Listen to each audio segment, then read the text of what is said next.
gente, bem-vindos ao programa Caminhos de Luz.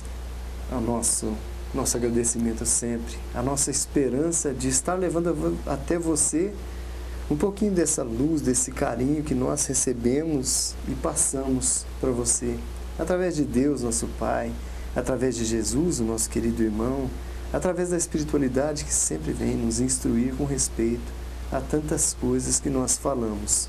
E é claro que não é nosso, é claro que são deles, para que você receba no seu lar nesse momento um pouco de esperança para continuar nessa batida, nessa luta, nesse carinho, nesse fazer sempre.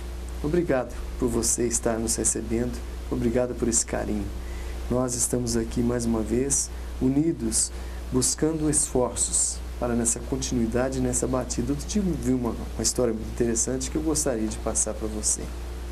É o Momento Espírita que nos traz mensagens sempre.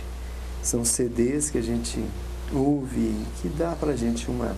Essa história verídica aconteceu em Salvador, na Bahia. Acontece que um casal vivia muito bem. E ali, fazendo planos, projetos, teve um filho. E esse filho, é claro, quando a gente tem filho, sabe o que são os nossos filhos. E assim, construindo sonhos, como a gente faz. Um dia, ela descobriu que o seu marido havia lhe traído. E essa, sabendo da situação, corre para casa e vai tirar satisfação com o marido. E o marido, não gostando da forma com que ela expressou, veio ali espancar. Tomado de uma ira, de uma raiva, de um desespero muito grande, fez planos, decidiu de que forma queria fazer e resolver a questão. Pegou seu filho pelo braço, saiu com ele e tinha um destino certo. Era o Farol da Barra e ali tinha pedras no mar que arremessaria o seu filho naquele local e logo em seguida pularia, mataria o seu filho e iria suicidar-se naquele momento. Eram os planos que ela havia feito. Então, pegou seu filho e decidiu. Saíram pela rua fora. E naquele trânsito maluco, naquela coisa, o seu filho veio a libertar-se das mãos da mãe e ele então, por entre os carros, sai correndo. E a mãe então, sem saber o que fazer, e nessa parte, um estranho paradoxo, ela sai em desespero, gritando com o filho: filho, cuidado, os carros! Para aquela mãe que tinha o endereço certo, que era arremessar o filho, ela então, tomada daquele sentimento de proteção, sai em busca do filho. E quando pega o filho, ela tem vontade de espancá-lo, de tanta raiva que ele tinha feito nela. Mas ele tinha corrido para pegar um papel. Era uma mensagem. E quando ela pega o papel, ela leu o que estava escrito. E essa mensagem intitulada em apenas 1 minuto. E eu não consigo reprisar, é claro, falar aqui o que tinha na mensagem, mas falava assim: em 1 minuto. Em 1 minuto o dinheiro muda de mão. Em 1 minuto nós podemos salvar vidas. Em 1 minuto nós podemos curar alguém. Em 1 minuto nós podemos fazer a diferença. E ela, olhando aquilo, tinha na barra um endereço onde ela podia procurar. E ela foi até esse local. Era uma casa espírita onde ela começou a ouvir aquelas palavras e o que estava sendo feito. Começou a seguir aquilo ali. Aquela mensagem onde ela tinha tomado a decisão, ela mudou por completo a sua vida. E começou então a prática da caridade. Ajudar a adquirir mantimentos para fazer cestas básicas, começou a ajudar na sopa fraterna, a fazer fralda, enxoval e assim por diante. E o seu marido foi observando e viu que ela saía sempre sem falar onde ia. E ele então, olhando aquilo e vendo o quanto ela havia mudado, olhando aquilo disse: mas que coisa é essa? E ele foi seguir um dia e viu onde ela entrava. E entrou um dia para ver do que se falava. Era para falar sobre a caridade, a prática da verdade, da caridade, a insistência em se fazer o bem. E ele então, vendo aquilo, começou também a participar. E depois disso, a vida dele certamente mudou. não pela questão religião, mas pelos modos, pelos atos que começaram a praticar. Tiveram mais filhos, mais 3, e assim então viveram felizes, não para sempre, não como uma história, porque nós sabemos que volta e meia nós temos algo para reparar, porque ainda não podemos e nem somos felizes, porque a felicidade, diz o Cristo, ainda não é desse mundo. Mais uma vez mais, nós estamos aqui com o nosso irmão Gilmar para podermos falar sobre esse cotidiano, sobre essas coisas que geralmente nós estamos esbarrando pela vida. Nós comentávamos em um dos nossos programas, Xará, sobre essa questão dos delitos causados. E a gente sabe que muitas vezes agimos pelo ímpeto. Nós não raciocinamos nem refletimos sobre as consequências.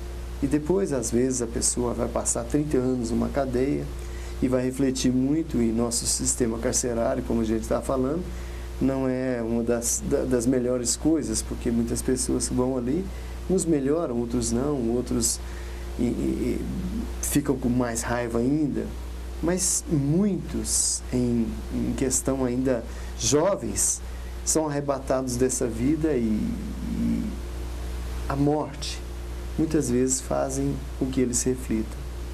E muitas mensagens que a gente recebe do plano espiritual, quando vem manifestar o que aconteceu com eles depois da morte, eles então usam muitas vezes ainda o termo popular, o vulgar, e chegam às vezes falando, oi caretas. Mas a mensagem dele às vezes tem um cunho interessante, quando ele começa a falar sobre o que ele podia ter evitado através de um minuto. Um minuto que ele tivesse pensado, e às vezes tirou a vida de alguém e também veio a morrer através de troca de tiros ou assim por diante, e vem às vezes pedir perdão para a mãe, para o pai, em tantas coisas que são relatadas com respeito ao plano espiritual. Eu gostaria que você falasse disso, irmão. Bem-vindo. Muito obrigado. Bem, pessoal, 1 minuto de sabedoria, né? Faz toda a diferença, muda a nossa trajetória, certo? Às vezes deixa de ter um inimigo para se conquistar um amigo ou fortalecer mais ainda uma amizade. Com 1 minuto você pode estragar a sua vida, ou você pode continuar com ela no rumo certo. É questão da gente usar, certo? Assim, a gente fala 1 minuto, mas são alguns segundos para esfriar a cabeça, para analisar uma situação, certo? Para se pautar com racionalismo frente a uma dificuldade da vida. Faz toda a diferença. Pensem na vida de vocês, pensem naqueles momentos mais difíceis. Com poucos segundos você poderia ter dado um direcionamento diferente. Se você teve essa consciência, isso já demonstra uma sabedoria muito grande de vida, né? Agora, indo para esse lado espiritual, daqueles que retornam para o plano espiritual após deixar a vida de uma forma, vamos dizer assim, trágica, né, por um confronto, né, perdendo a vida por esse ou por aquele outro motivo, vamos ressaltar uma coisa primeiro. O espírito voltando, né, à sua casa espiritual, ele não muda a sua personalidade. Do jeito que ele é aqui, ele vai continuar de lá. A vida continua, também a personalidade continua. Tá? Ele chegando de lá, se ele tinha certos vícios, mantê-los. Ele vai mantê-los. Se ele tinha determinadas tendências, continuará com as mesmas. Não é porque desencarnou que você vai virar anjo. Isso é uma questão simples, mas que muita gente tem dúvida no meio social. Né? Tem pessoas que, por exemplo, que utilizam um vício a vida inteira, né? Por exemplo, o tabaco, e acham que tão logo chegarem no plano espiritual que estão limpas do vício. O vício não é do corpo físico, o vício é da mente. Sabe? Você mantém a sua personalidade no plano espiritual tal qual você tinha aqui. O que pode acontecer em alguns casos, por exemplo, é que chegando no plano espiritual, você tendo uma mente aberta, né, porque nem todos têm, nem todas as pessoas têm, você tendo uma mente aberta, uma disposição de aprendizado, você vai se deparar com situações novas e você pode se adaptar mais rapidamente. Enquanto que uns de mente fechada chegam no plano espiritual, continuam com a mesma vida que tinham no plano físico. Não se dão conta que estão num outro plano de vida, né? Então, essa questão de mente fechada ou mente aberta, né, e tudo isso daí é que vai determinar se a pessoa tem ou não sabedoria de vida. Agora, enquanto no plano espiritual, igual você estava bem relatando, o espírito chegando lá, mantendo a sua personalidade, né, e já, de certo modo, assim, indo para um lado mais positivo, ele vai se dar conta de que, muitas das vezes, o que ele fez aqui, por pouca coisa, vem essas inimizades que vocês têm, a maioria delas, é por poucas coisas, por detalhes, que a gente podia passar por cima e naquele momento a gente não consegue. Ele lá, ele se dá conta disso, né? Com o tempo, isso vai aflorar nele, e muitas das vezes vem o arrependimento e um sentimento de culpa. Dizem os espíritos que o maior, vamos dizer, que mais lhe causa transtorno no plano espiritual é o sentimento do tempo perdido. Por quê? Eu poderia ter feito isso, ter amado mais, né? Ter tido mais paciência com o meu próximo. Então eles sentem que perdeu o tempo de reencarnação, que é um tempo muito precioso. Enquanto nós estamos aqui no plano da matéria, parece que tudo gira em torno do plano da matéria. E a gente se esquece do lado espiritual, porque o nosso foco é aqui. Mas lá no plano espiritual, a amplitude, né, é muito maior. Nós temos uma amplitude de visão bem mais abrangente. Lá o processo reencarnatório, uma vida aqui no plano físico, de 30, 50, 100 anos, sei lá, é um aprendizado, é uma escola. Então o espírito vem de lá para cá com o objetivo de crescer, de aprender, de evoluir. E quando ele retorna para lá e não se dá conta, né, aliás, e se dá conta, né, melhor dizendo, que perdeu o tempo aqui, né, vem um sentimento de culpa, de arrependimento por isso. E aí, muitas das vezes, aí nós temos as comunicações. A gente vem, esses espíritos se comunicam, isso, demonstrando a sua personalidade, ainda que eles tinham aqui na matéria, mas dizendo dos seus arrependimentos. Poderia ter feito isso, aquilo, outro. E ainda nessa questão, né, Xará? Por mais absurdo que isso possa parecer para alguns, né? Não, vocês estão malucos, isso aí não existe, isso não... Reflita, analise. E muitas pessoas podem perguntar assim, vocês são privilegiados, os espíritas? Não, mas jamais. Porque o plano espiritual é uma coisa tão interessante, porque nós não somos obrigados. Alguém nos perguntou isso uma vez, quer dizer que todos, ao desencarnar, segundo vocês, eles se tornam espíritas? Não.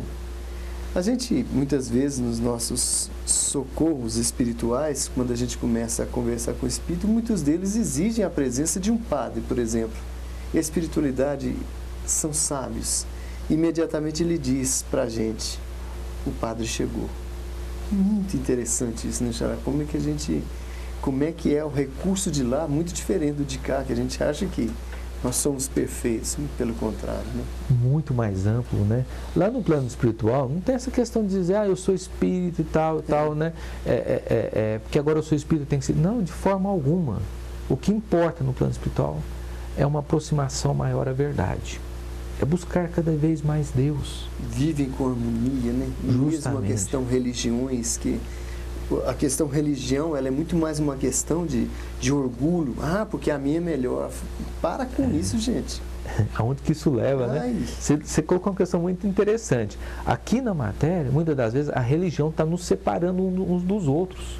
No plano espiritual, não. Claro. Quando nós formos viver lá, a religião nos agrega. Se eu sigo esse paradigma, esse modelo de vida, né? Mas isso não me distancia de você, não. Respeito. Lógico. Né? Então, aqui na matéria, nós temos que aprender isso. Não nos distanciar do outro por questões religiosas, mas sim nos aproximar. Isso. Vai chegar um ponto nós estamos amarrando bombas nos outros para detonar, porque o outro não pensa como eu penso. Que isso? Ser livre. Isso não existe mais. Que isso? Bem, pessoal, isso era algo que a gente tinha a trazer para vocês, né? E como a gente sempre fala, vamos raciocinar sobre esses pontos. Se vocês discordarem, vocês têm todo o direito, tá? Porque também nós não somos donos da verdade. Nós não somos. mas a gente procura discutir todas as situações com vocês dentro de um racionalismo que nos é pertinente. Paz a todos. Muito obrigado, gente. E até o próximo programa.